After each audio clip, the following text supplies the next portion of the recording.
Hello, hello, hello. Welcome to today's live. Trainer Tip Tuesday is one of my things, so we're gonna go for it today. Normally I keep these as quick as possible, like 10 minutes or less, but I'm gonna tell you right away, this one's gonna be more like a mini training. So grab a pen and paper and stay till the end because I have something super special for you at the end, and it's gonna take us the whole time to get through the 5 steps that I'm gonna give you. So we are here to talk today about the biggest mistake that I see people making when they're on the journey to get fit.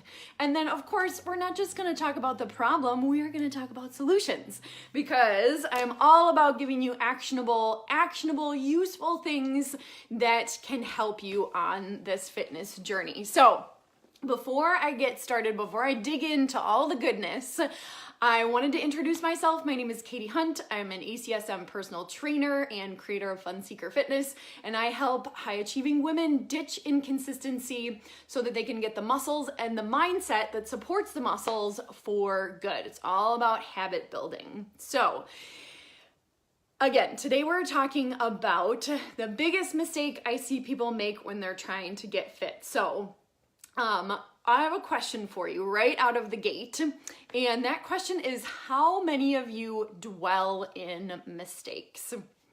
Pop a comment or hit the like button if that resonates with you. So maybe it's you went off the rails in your workout program, you ate a whole bag of Cadbury mini eggs on Sunday, you forgot to drink your water today, one of those things, or something bigger than that. Do you tend to dwell in it?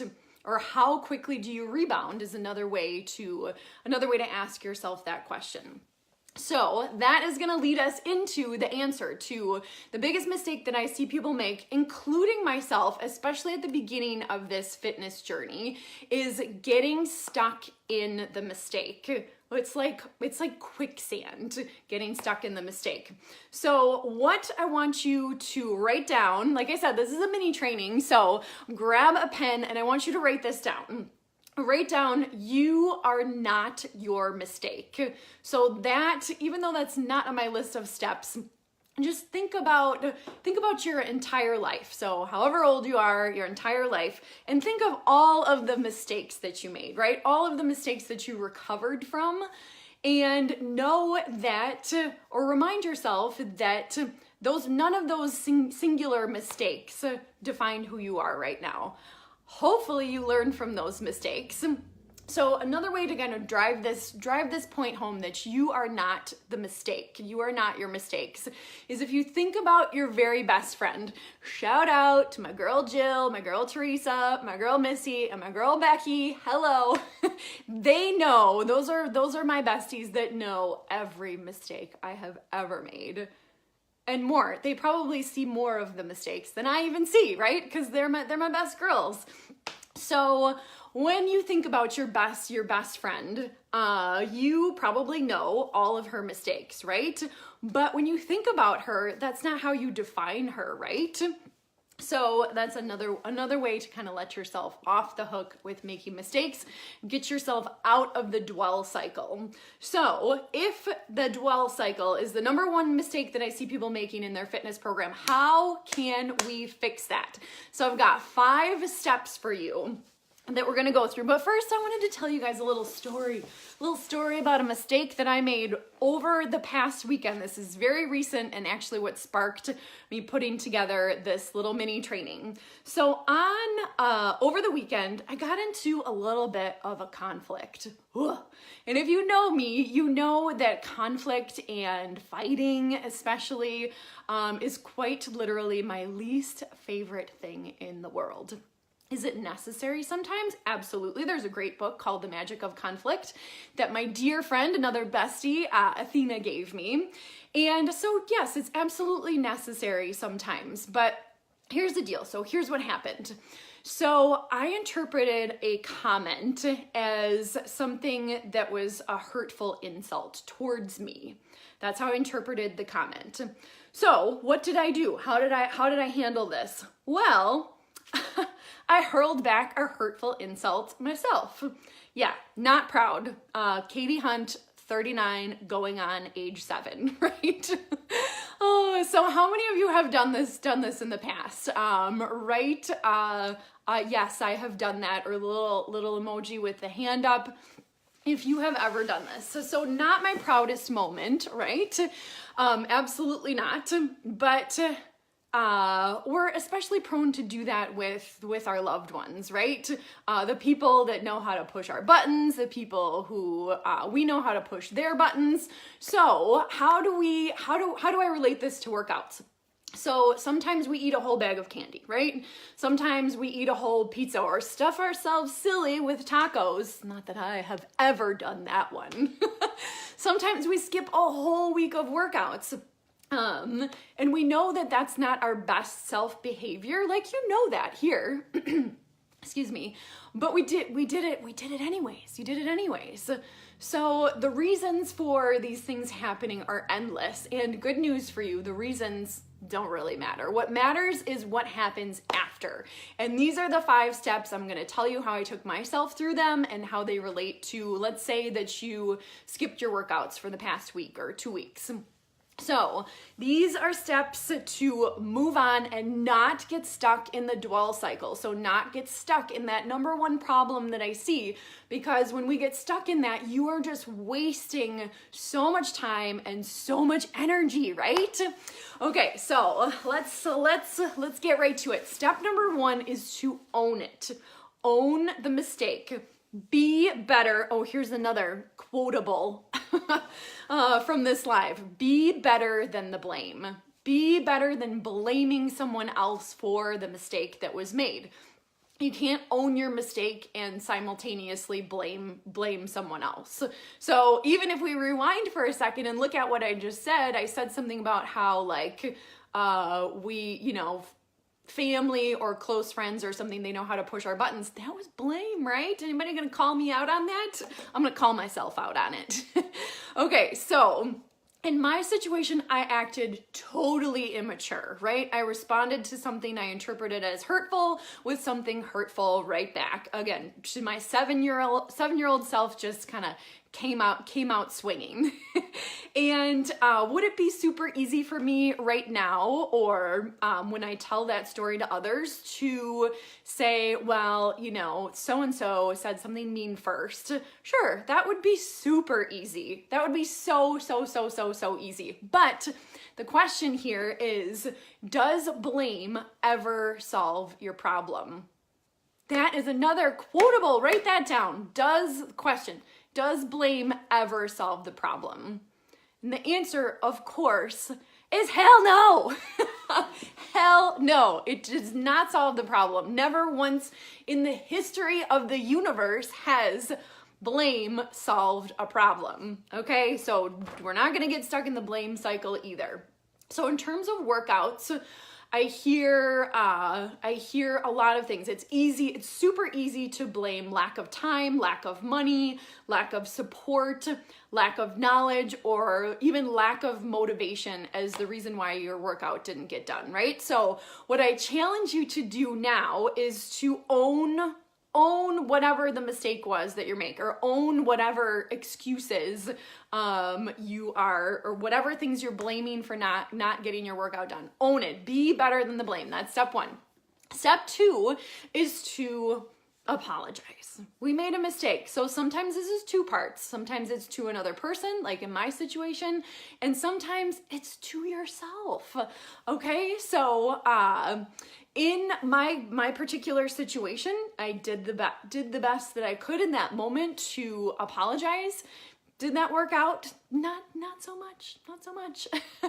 But I still took that piece of it. And then step 2 is giving ourselves a little bit of grace. So in this situation, I'm looking at this and I'm saying, this happened. One of the best things I can do for myself is not go back with all those coulda, woulda, shouldas. Oh my gosh, I could live in that world without these steps. So give yourself grace.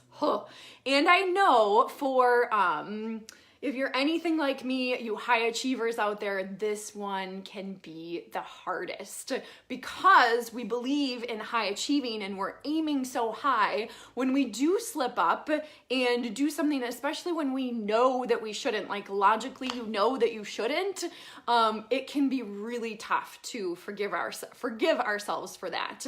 But I'm gonna give you some things right at the end that are ways that that can support you in letting things go. I find it super helpful to say it out loud. So I forgive myself. Does it feel a little silly?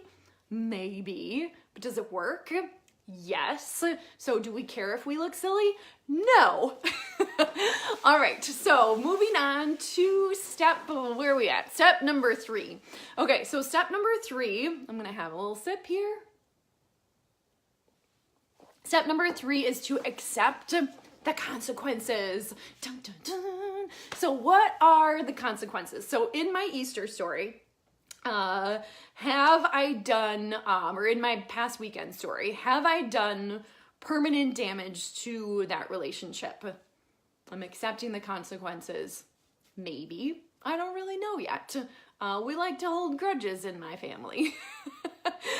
Fingers crossed that no, I did not. But I have to accept those consequences if that is what happened. So what are the consequences of you missing a whole week of workouts?